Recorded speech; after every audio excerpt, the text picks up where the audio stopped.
Ini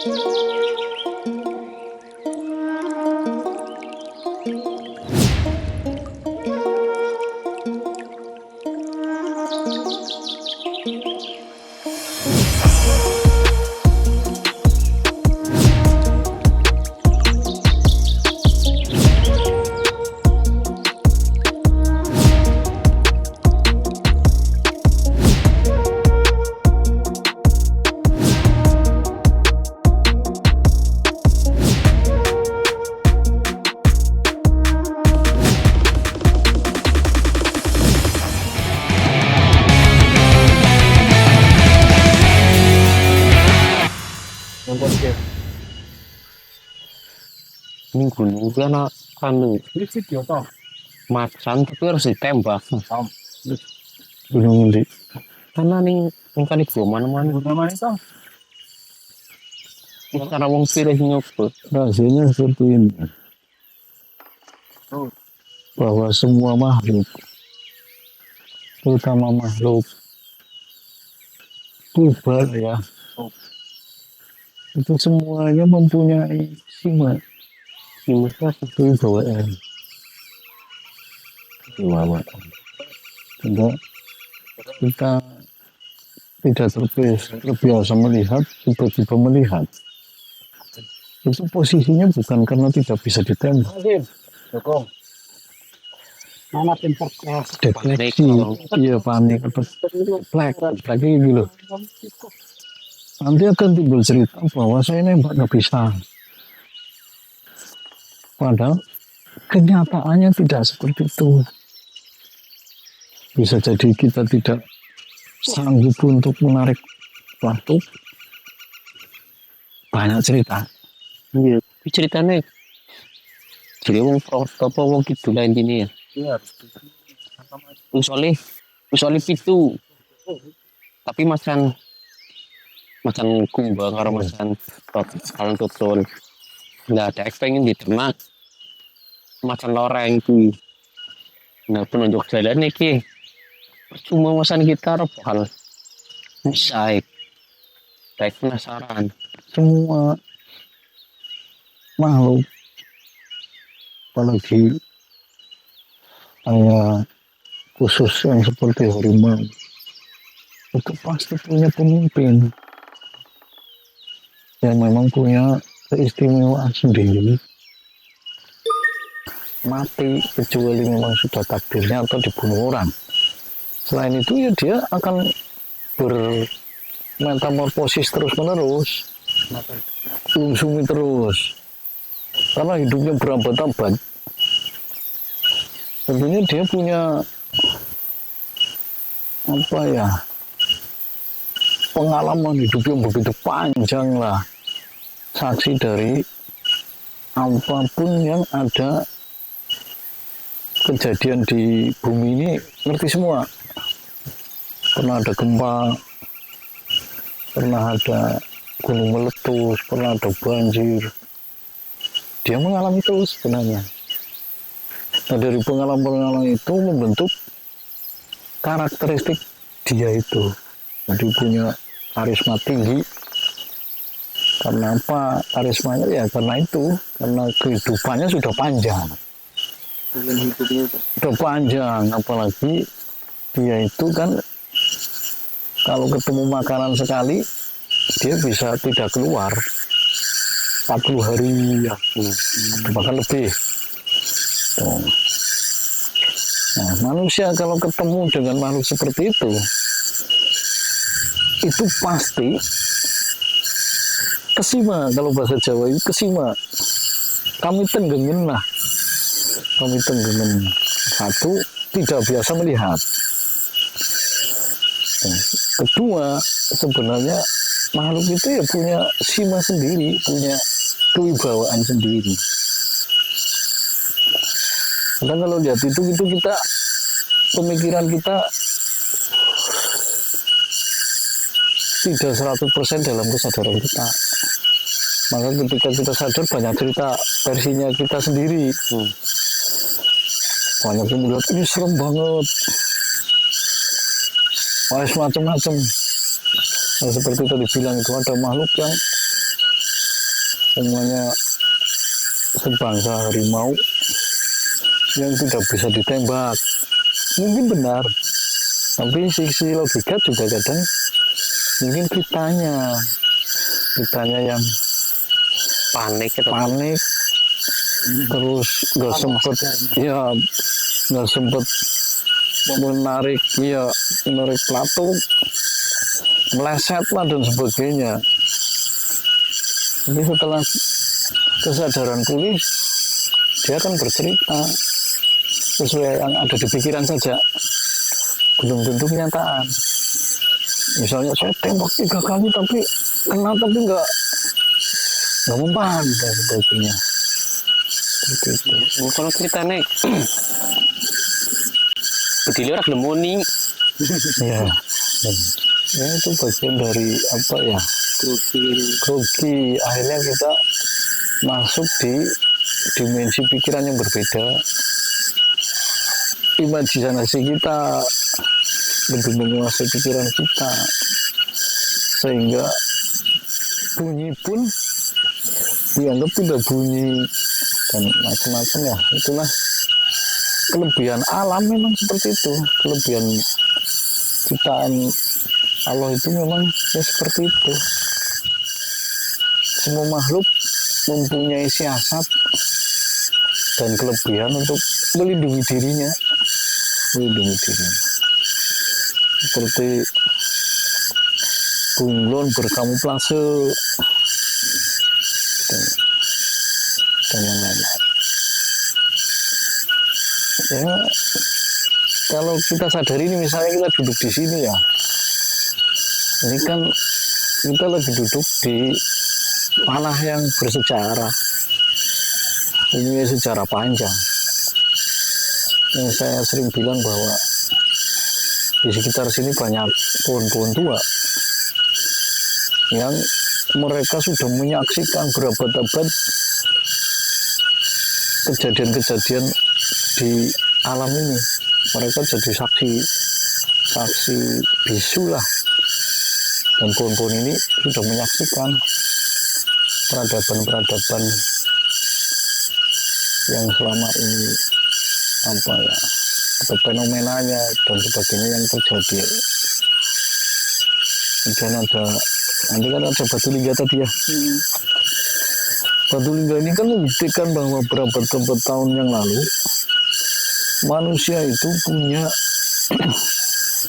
sisi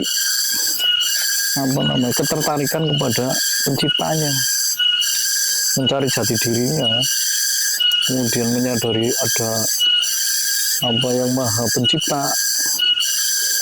Maka salah satunya manusia membuat lingga untuk memenuhi kepenasarannya terhadap penciptanya sendiri.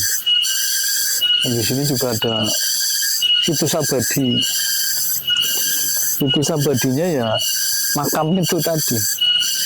Makam itulah yang namanya situs abadi, karena memang dunia ini fana.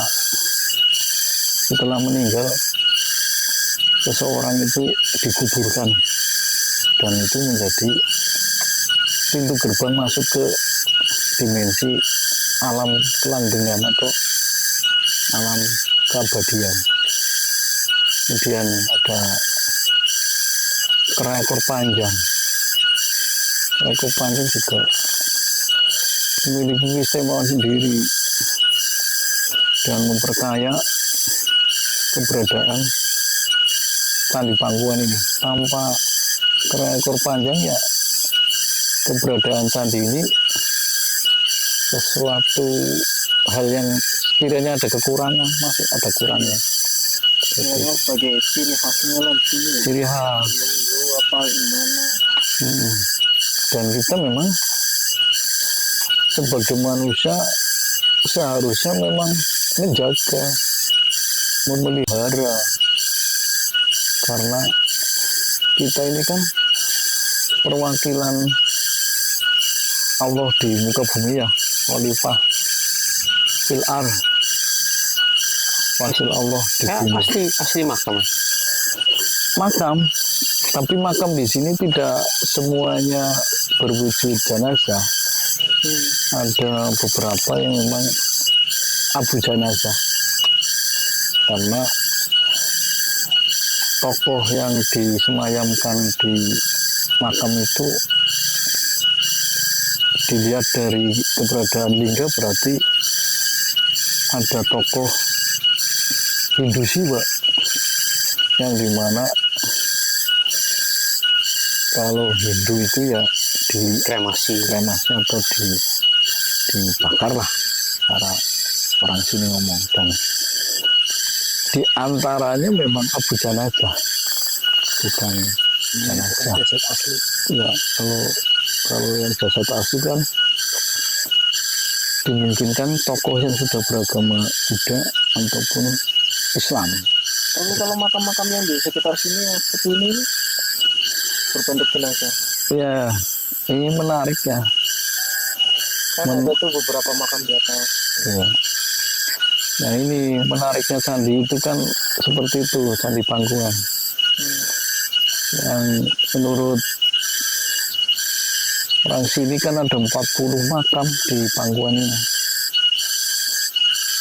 40 makam di Pangkuan ini, dan daya tariknya adalah setiap makam itu tidak ditandai batu nisan yang bertulis. Ya, tapi peninggalannya seperti batu-batu yang berjarak seperti kuburan. Ini kan menjadi daya tarik sendiri. Daya tarik sendiri. Sampai sekarang belum teridentifikasi Makam dari siapa? makam dari siapa. Itu belum. Hanya cerita-cerita dari dulu lah, tutur tinular orang-orang sini saja. Seperti itu. Saya menarik. Kita ini di sini juga bisa dikatakan ya, atau bisa kita niatkan untuk mengenal kekuasaan Allah itu sendiri. Kan kita nggak bisa lihat Allah secara langsung ya, hanya bisa melihat ciptaannya, kekuasaannya, kebesarannya melalui ciptaan-ciptaannya. Tapi kalau kita memang sekali-kali keluar nih dari rumah karena jenuh, kemudian kita duduk-duduk di sini di antara pohon-pohon besar dan yang lainnya, kita rasakan memang alam ini akan memberi timbal balik. Nyatanya kita merasa tenang, kemudian suasana di sini juga membawa ketenangan, sejuk. Itu juga timbal balik dari alam ini sendiri. Bahkan bisa jadi obat dari penyakit-penyakit jiwa ya, seperti stres.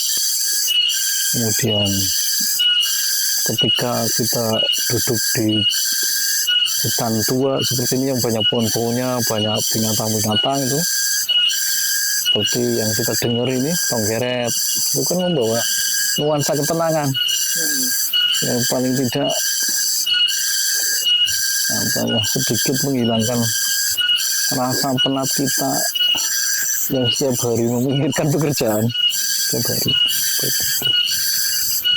Bahkan kalau nggak salah Imam Ghazali itu pernah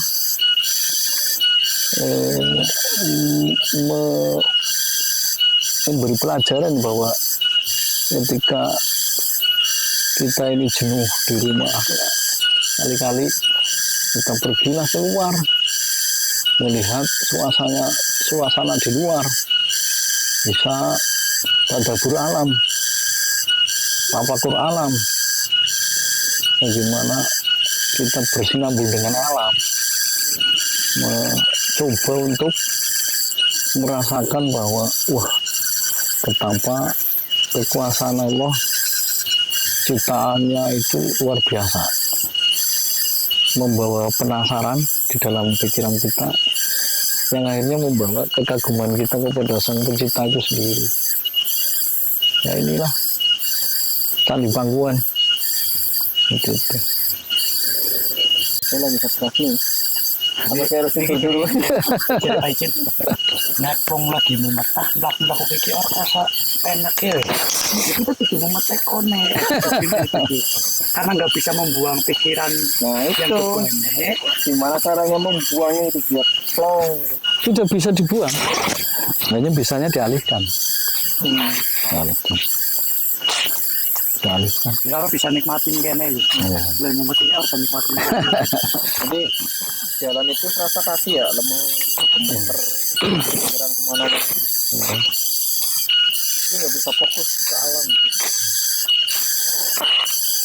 Itu yang sakit. Nggak apa-apa. Sudahnya ada Ya Apa? sedikit lah sedikit mengobati. iya sedikit apa ya, suasana ini membawa kenikmatan tersendiri lah. Iya, iya daripada mengurung diri di rumah lebih Iya. pusing. Nggak Seenggaknya bisa tidak dibuang. seenggaknya ada yang bisa diajak mengeluarkan perasaan.